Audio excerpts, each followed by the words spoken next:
menjadi musibah tahunan yang menimpa warga Jakarta. Meskipun sudah sering kali terjadi, seolah-olah tak ada solusi untuk mengatasi musibah banjir. Warga hanya bisa pasrah kehilangan harta benda, bahkan jiwa. Saat musibah terjadi, banyak warga yang tergerak untuk membantu sesama saudaranya.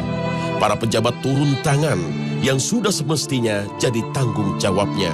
Tak ketinggalan para artis, para politisi, dan calon anggota legislatif ikut berbagi. Entah demi popularitas atau motivasi politik untuk meraih simpatik warga atau tulus beramal, itu tak perlu dipersoalkan sepanjang jelas manfaatnya bagi para korban banjir. Namun tentunya kita berharap amal kita tak sia-sia di hadapan Allah Ta'ala. Semua amal perbuatan tergantung niatnya, sebagaimana sabda Rasulullah SAW. Sesungguhnya segala perbuatan itu tergantung pada niatnya, dan setiap orang akan mendapatkan sesuatu sesuai dengan niatnya. Hadis riwayat Bukhari dan Muslim. Sungguh sia-sia amal ibadah yang dikotori ria karena ingin meraih pujian orang lain. Bahkan kemurnian tauhid akan rusak karena ria sejatinya termasuk syirik. Sebaliknya, sekecil apapun perbuatan seorang hamba, jika dilandasi ikhlas karena Allah, maka Allah Ta'ala membalasnya dengan pahala yang besar. Ikhlas tak sekedar harus melandasi semua amal ibadah kita, juga seluruh perilaku kita. Keikhlasan bukan hanya bagi para pemberi derma, juga keikhlasan dalam kesabaran menerima sebuah musibah. Sabar tidak bernilai ibadah sama sekali jika tak memasrahkannya kepada Allah, Tuhan pemilik alam semesta ini. Sabar menerima semua takdir Allah, baik ataupun buruk, akan berbalas surga jika dalam hati kita dipenuhi rasa ikhlas. Jadi, betapa pentingnya ikhlas, tapi sering dilupakan seorang hamba. Betapa berharganya ikhlas, tapi kita tidak berusaha meraihnya. Mari kita bertanya pada diri kita, apakah kita termasuk orang-orang yang ikhlas? Ataukah termasuk orang-orang yang akan menyesal pada hari akhir nanti semua amal kebajikan kita ternyata sia-sia?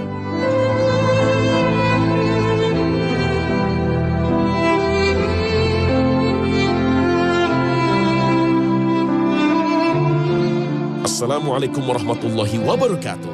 Selamat pagi pemirsa Trans 7. Khazanah Ensiklopedia Islam Dunia pagi ini kembali hadir ke hadapan Anda. Semoga Allah Azza wa Jalla menganugerahkan rahmat dan taufiknya kepada kita hingga kita tetap istiqamah menjadi orang-orang yang ikhlas. Apa sesungguhnya yang dimaksud ikhlas? Secara bahasa, ikhlas adalah bersih dari kotoran. Jadi orang yang beribadah dengan ikhlas berarti ia telah berniat hanya mengharap ridho Allah dalam beramal, tanpa menyekutukannya. Para ulama memiliki banyak definisi tentang ikhlas, walaupun muaranya sama. Ibnu Qayyim berkata, amalan yang dilakukan tanpa disertai ikhlas dan tanpa mengikuti tuntunan Nabi SAW, bagaikan seorang musafir yang membawa bekal berisi pasir. Bekal tersebut hanya memberatkan, namun tidak membawa manfaat apa-apa. Menurut Al-Iz bin Abdissalam, ikhlas ialah seseorang melaksanakan ketaatan semata-mata karena Allah.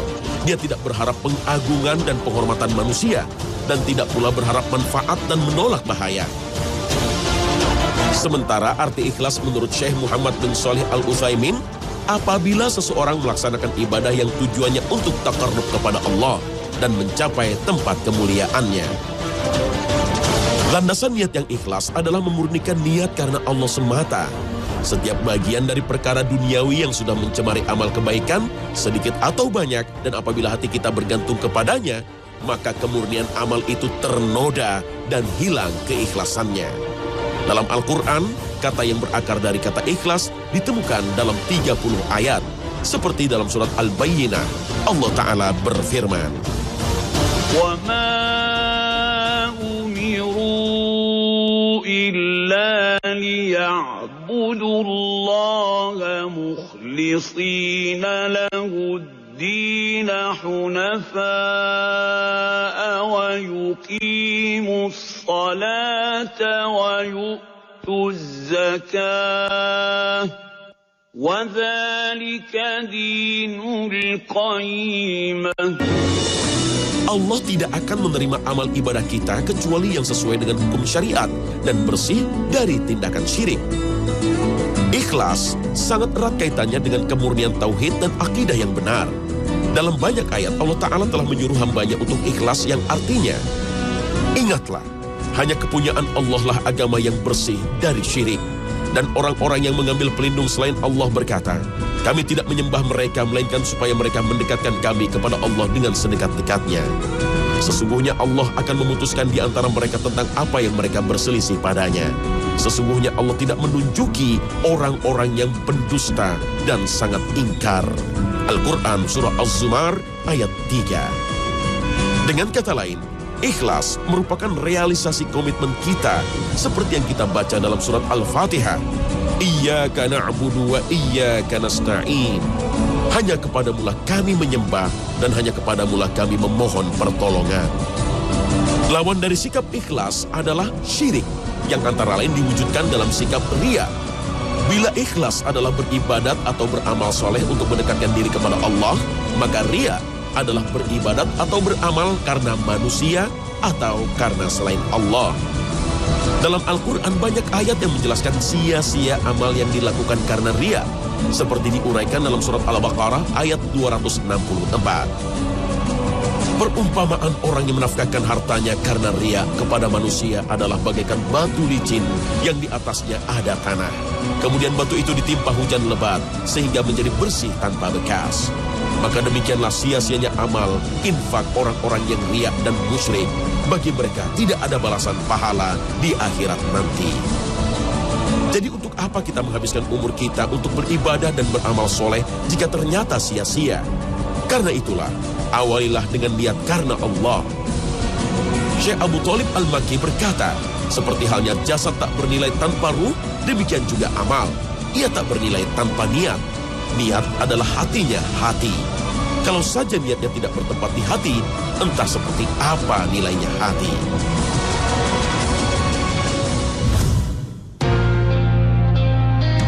Bolehkah kita beribadah tapi masih mengharapkan tujuan lain yang bersifat duniawi? Syekh Muhammad bin Shalih Al-Utsaimin membagi 3 golongan dalam beribadah. Pertama, seseorang dalam ibadahnya bermaksud untuk mendapat sanjungan orang lain. Perbuatan riya ini termasuk syirik dan membatalkan amalnya. Sebagaimana firman Allah dalam sebuah hadis qudsi diriwayatkan dari Abu Hurairah. Aku tidak butuh kepada semua sekutu. Barang siapa beramal mempersekutukan aku dengan yang lain, maka aku biarkan dia bersama sekutunya. Hadis riwayat Muslim dan Ibnu Majah. Kedua, seseorang beribadah bukan untuk mendekatkan diri pada Allah, tapi untuk mencapai tujuan duniawi, seperti untuk menjadi pemimpin, kedudukan, harta, atau kepentingan duniawi lainnya. Amalnya akan sia-sia. Sebagaimana firman Allah Ta'ala, من كان يريد الحياة الدنيا وزينتها نوف إليهم أعمالهم فيها وهم فيها لا يبخسون أولئك الذين ليس لهم في الآخرة إلا النار وحبط ما صنعوا فيها وباطل ما كانوا يعملون. Ketiga, seseorang dalam ibadahnya bertujuan untuk taqarrub kepada Allah sekaligus untuk tujuan duniawi. Misalnya orang berpuasa selain untuk mendekatkan diri pada Allah, juga untuk tujuan diet. Seseorang membaca Al-Quran selain untuk beribadah juga mendapatkan kesuksesan karir. Atau orang bersedekah selain mengikuti perintah Allah, juga berniat untuk mendapatkan jodoh atau mendapat keturunan. Niat semacam ini tidak menyeret pada dosa. Sebagaimana firman Allah Ta'ala dalam surat Al-Baqarah ayat 198. Tidak ada dosa bagimu untuk mencari karunia rezeki dari Rabb-mu. Namun, tujuan duniawi akan mengurangi kadar keikhlasannya. Apalagi jika niat bukan beribadah kepada Allah lebih besar kadarnya. Ia tidak akan mendapat balasan di akhirat. Bahkan bisa jadi ia tergelincir pada perbuatan dosa. Bagaimana jika dua niat karena Allah dan mencapai tujuan duniawi berada dalam posisi seimbang? Para ulama berbeda pendapat dalam hal ini. Sebagian membolehkan dan amalnya tidak sia-sia. Namun sebagian ulama berpendapat ia tidak akan mendapat pahala sedikit pun berdasarkan pada sabda Nabi. Dari Abu Hurairah radhiyallahu anhu, ada seseorang bertanya, "Ya Rasulullah sallallahu alaihi wasallam, seseorang ingin berjihad di jalan Allah Subhanahu wa taala dan ingin mendapatkan harta imbalan dunia." Rasulullah sallallahu alaihi wasallam bersabda, "Tidak ada pahala baginya." Orang itu mengulangi lagi pertanyaannya sampai 3 kali dan beliau sallallahu alaihi wasallam menjawab, "Tidak ada pahala baginya." Hadis riwayat Abu Daud. Karena itulah, luruskanlah semua niat kita dalam ibadah dan amal soleh. Ikhlas karena Allah. Jangan mencampurinya dengan niat selainnya. Allah Ta'ala berfirman, "Barang siapa mengharap perjumpaan dengan Robnya, maka hendaklah dia mengerjakan amal soleh dan janganlah dia mempersekutukan seorang pun dengan Robnya." Al-Quran Surah Al-Kahfi ayat 110.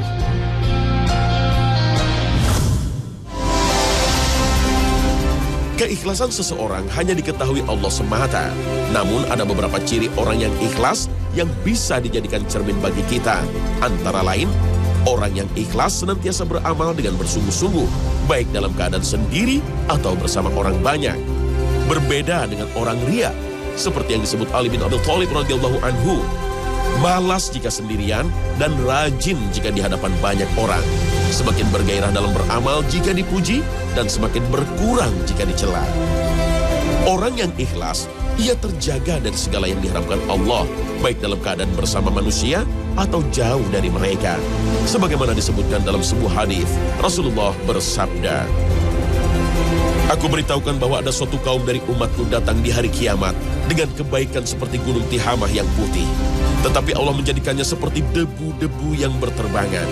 Mereka adalah saudara-saudara kamu dan kulitnya sama denganmu, melakukan ibadah malam seperti kamu. Tetapi mereka adalah kaum yang jika sendiri melanggar yang diharapkan Allah Subhanahu wa Ta'ala." Hadis riwayat Ibnu Majah.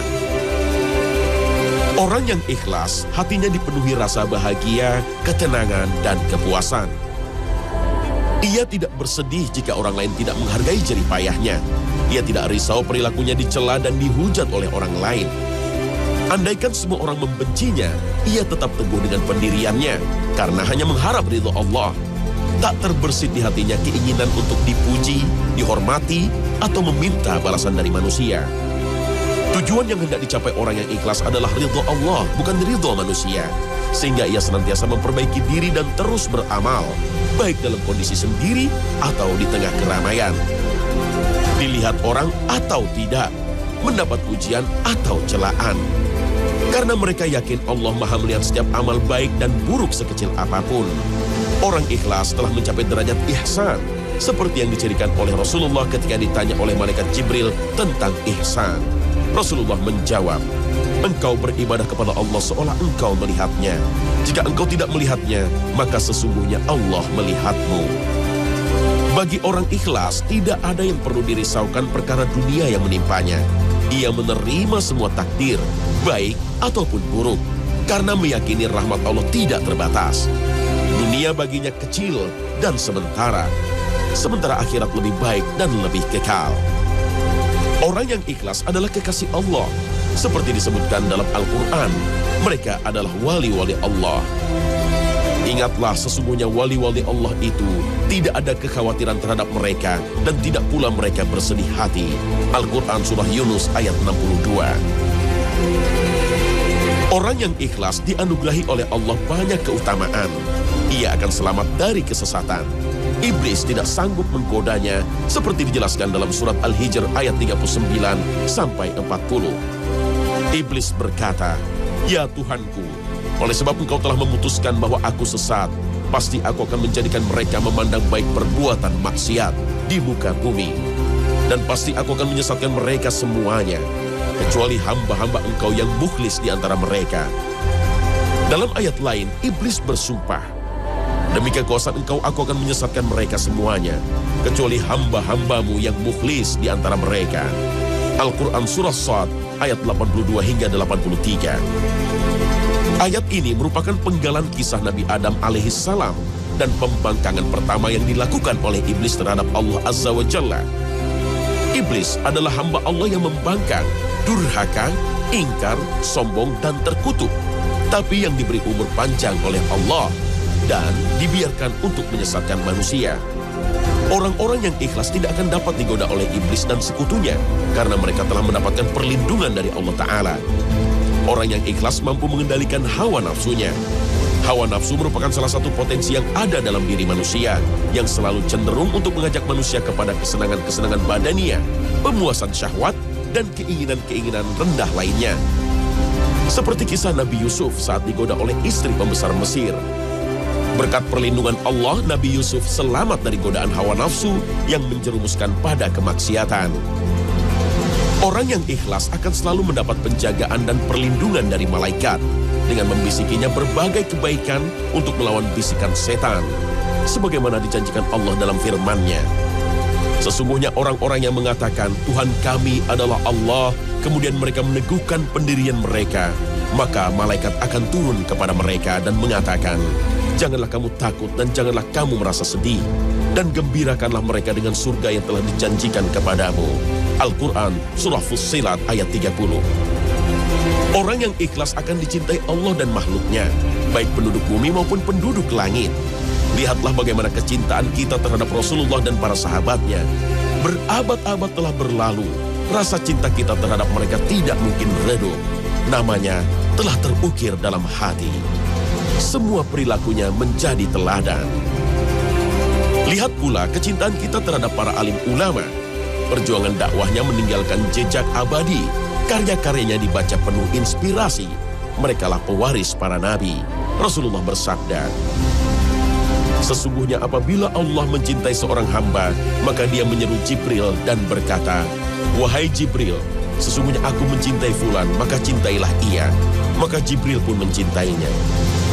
Kemudian Jibril menyeru kepada penduduk langit, sesungguhnya Allah mencintai fulan, maka cintailah ia. Maka penduduk langit mencintainya. Kemudian ditanamkanlah kecintaan kepadanya di bumi. Dan sesungguhnya apabila Allah membenci seorang hamba, maka dia menyuruh Jibril dan berkata, wahai Jibril, sesungguhnya aku membenci fulan, maka bencilah ia. Maka Jibril pun membencinya. Kemudian Jibril menyeru kepada penduduk langit, sesungguhnya Allah membenci fulan, maka bencilah ia. Maka penduduk langit membencinya.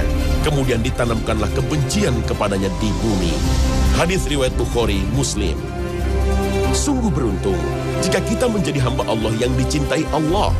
Seluruh penduduk langit dan bumi akan mencintai kita. Dan sungguh sangat merugi jika kita dibenci Allah. Penduduk langit dan bumi akan membenci kita.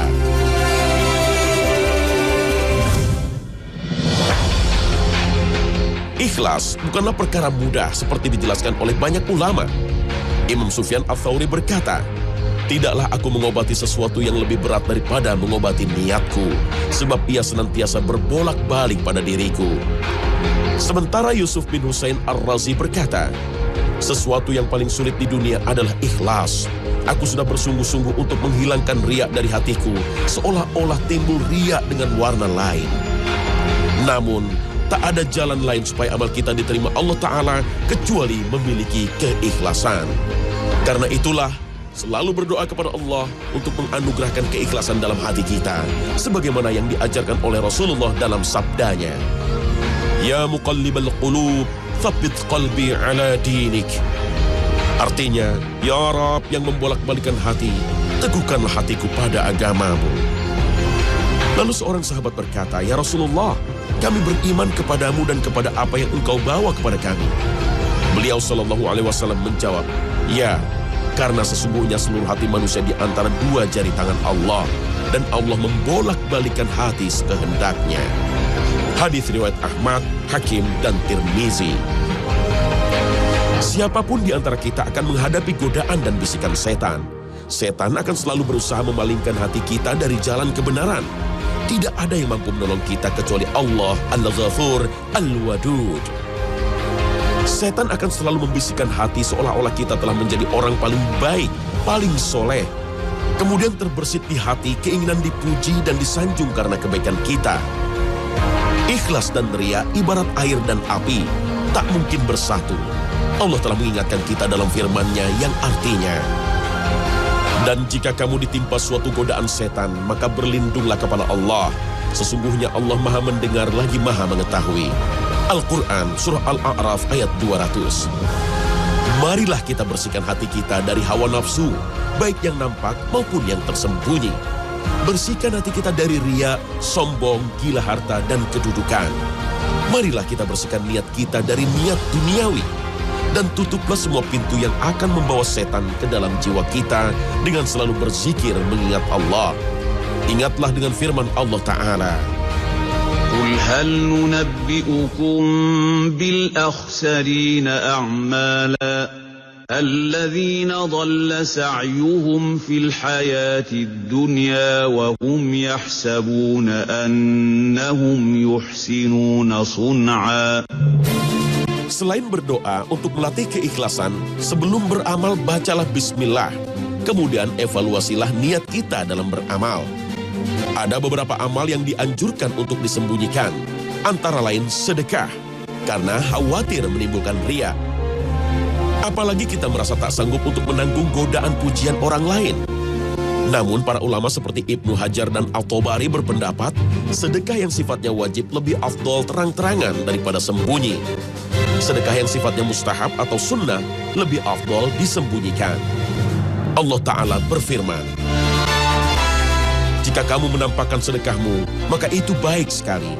Dan jika kamu menyembunyikannya dan memberikannya kepada orang-orang fakir, maka menyembunyikan itu lebih baik bagimu. Al-Quran Surah Al-Baqarah ayat 271. Dalam keadaan tertentu, menunjukkan amal soleh dibenarkan oleh syariat karena akan memberikan teladan kepada orang lain. Sebagaimana Rasulullah bersabda, barang siapa memberi teladan yang baik dalam Islam, kemudian ada yang mengamalkannya, maka dicatat baginya kebaikan seperti yang mengamalkannya tanpa mengurangi sedikit pun kebaikannya. Hadis riwayat Muslim. Selain itu, ada beberapa amal ibadah yang disyariatkan untuk dinampakkan sebagai syiar Islam dan sebagai nasihat, seperti azan, sholat berjamaah, sholat id, khutbah, menjenguk orang sakit, dan mengantar jenazah. Jika riya masih saja menggoda hati kita dalam beramal, jangan berputus asa untuk berjuang melawannya. Baginya, pahala amal dan pahala melawan penyakit riya.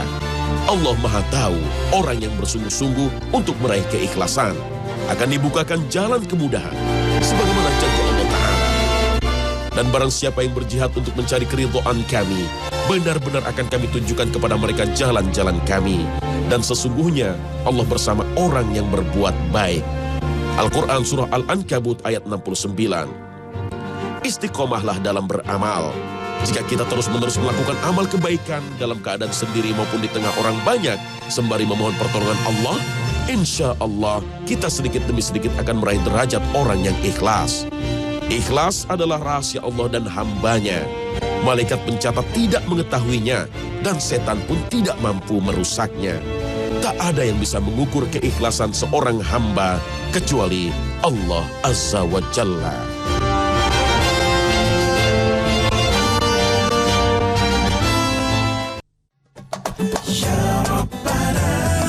Pemirsa Khazanah, semoga Allah Ta'ala menganugerahkan kepada hati kita keikhlasan, sebuah anugerah yang diberikan pada orang-orang yang dicintainya.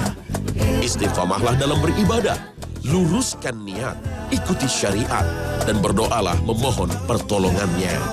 Terima kasih atas perhatian Anda, dan wassalamualaikum warahmatullahi wabarakatuh.